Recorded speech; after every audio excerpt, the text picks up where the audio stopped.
El agua es fundamental para la vida. Muchas comunidades tienen almacenada el agua en un tinaco y desde allí fluye a cada casa y cada edificio. En la Universidad de Montemorelos tenemos un tinaco blanco que se ve desde muchos lugares.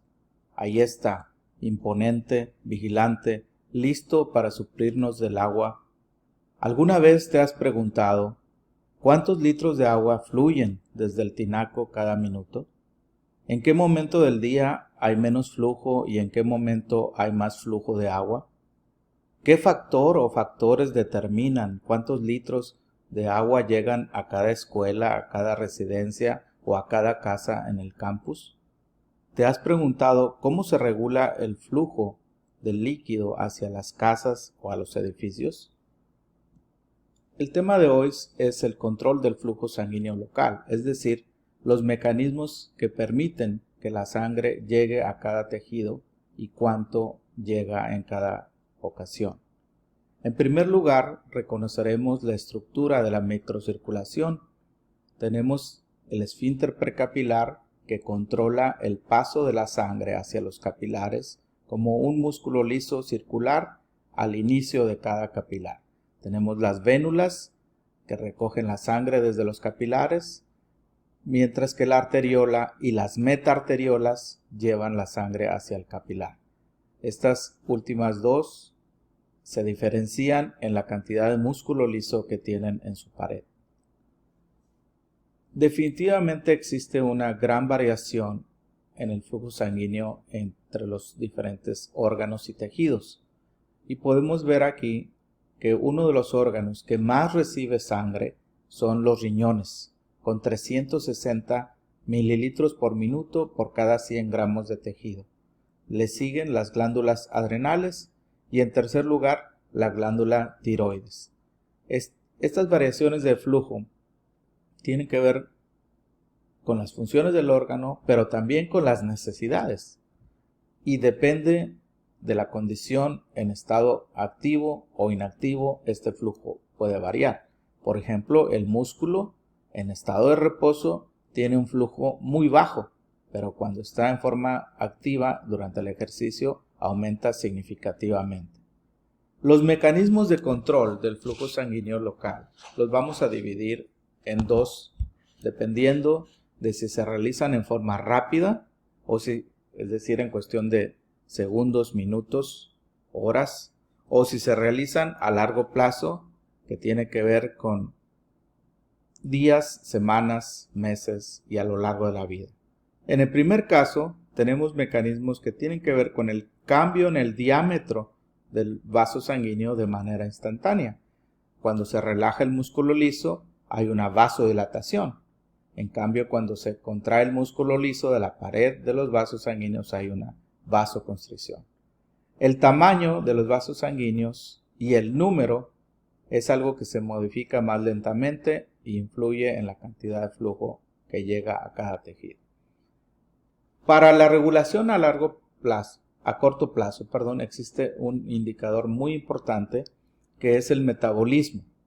Definitivamente existe una relación entre el metabolismo o la disminución del oxígeno y el flujo sanguíneo local. En esta gráfica podemos ver cómo a partir del metabolismo normal, que sería la unidad, a medida que éste aumenta, el flujo sanguíneo también aumenta desde la unidad una vez hasta una cantidad bastante elevada. Para explicar esta relación entre el metabolismo tisular o la disminución del oxígeno y el flujo sanguíneo, existen dos teorías. Una que es la teoría vasodilatadora y la otra la teoría de la falta de nutrientes o del oxígeno. En primer lugar, los vasodilatadores son sustancias que se van acumulando en el intersticio, derivadas de las células, algunas de ellas, y que tienen un efecto en el esfínter precapilar.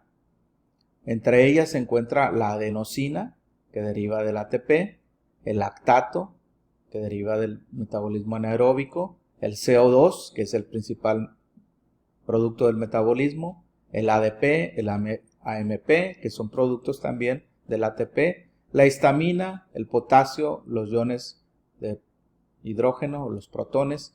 Todos ellos causan relajación del esfínter precapilar y por lo tanto una vasodilatación y hacen que el flujo sanguíneo aumente. Esto es con el propósito de llevarse por un lado los productos de desecho y por el otro lado suplir más cantidad de nutrientes y de oxígeno a las células y los tejidos. La relación que vimos anteriormente se explica también con la falta de oxígeno. El 100% entonces nos da un flujo sanguíneo normal, pero a medida que se reduce la saturación, cuando el porcentaje de oxígeno es menos en los tejidos, el flujo sanguíneo aumenta considerablemente. Y esto tiene que ver con la relajación que se produce del músculo liso y también con la vasomotilidad. No todos los capilares están abiertos al mismo tiempo, algunos se abren mientras que otros se cierran. Otra de las cosas que explica la relación entre el oxígeno u otros nutrientes, por ejemplo la glucosa, las vitaminas del complejo B, tiamina, niacina y riboflavina, se ha visto que cuando hay deficiencia de estos, aumenta el flujo sanguíneo local. Tenemos dos ejemplos de cómo el control metabólico permite regular el flujo sanguíneo local. En primer lugar, si ocluimos, por ejemplo, en la arteria radial y en la arteria cubital el flujo sanguíneo, la palma de la mano se va a poner pálida. Después de liberar la oclusión, va a haber un incremento del flujo sanguíneo por los metabolitos que se acumularon por la descompresión y se va a ver hiperémico. Esto es una hiperemia reactiva.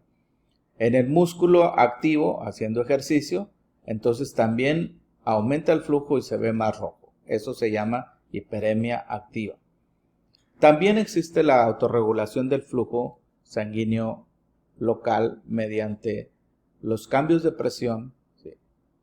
Desde 50 hasta 150 podemos ver que prácticamente no hay un cambio en el flujo sanguíneo. Es decir, a pesar de las variaciones en la presión arterial, el flujo sanguíneo se mantiene estable.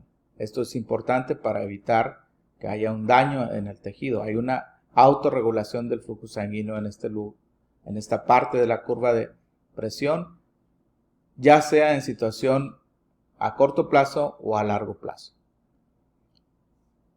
En esta tabla podemos ver los diferentes factores que regulan el flujo sanguíneo en tejidos como la circulación coronaria, circulación cerebral, el músculo esquelético, la piel, la circulación pulmonar o el flujo sanguíneo renal. Y podemos ver en general que hay dos tipos de control, el metabólico y el simpático por el sistema nervioso. En algunos tejidos es más importante el control metabólico y en otros es más importante el control simpático. Por ejemplo, en la circulación coronaria y en la circulación cerebral, el control metabólico a través de la hipoxia, la reducción del oxígeno o de este compuesto que se llama adenosina, son importantes reguladores del flujo sanguíneo local. En la circulación cerebral, el CO2 sobre todo, cuando el CO2 se acumula, produce vasodilatación y es un importante regulador del flujo sanguíneo cerebral, lo mismo que los protones. En el músculo esquelético activo tenemos 4 reguladores importantes: lactato, CO2, el potasio y la adenosina. En la piel, en cambio, el control metabólico no es importante. Aquí va a ser más importante el control por el sistema simpático a través de los receptores alfa 1 que producen la vasoconstricción. Podemos ver en la circulación pulmonar que la hipoxia, a diferencia del resto de los tejidos, produce vasoconstricción. En todos los tejidos la hipoxia produce vasodilatación, pero en el pulmón produce vasoconstricción. En el riñón, el control metabólico más importante tiene que ver con la retroalimentación túbulo-glomerular, desde las señales que van desde el túbulo al glomérulo, las arteriolas aferente y eferente, para controlar el flujo. El control simpático es importante en el músculo esquelético en reposo mediante los receptores alfa 1 que producen vasodilatación y los beta 2 que producen vasodilatación. Perdón, lo primero es vasoconstricción con alfa 1.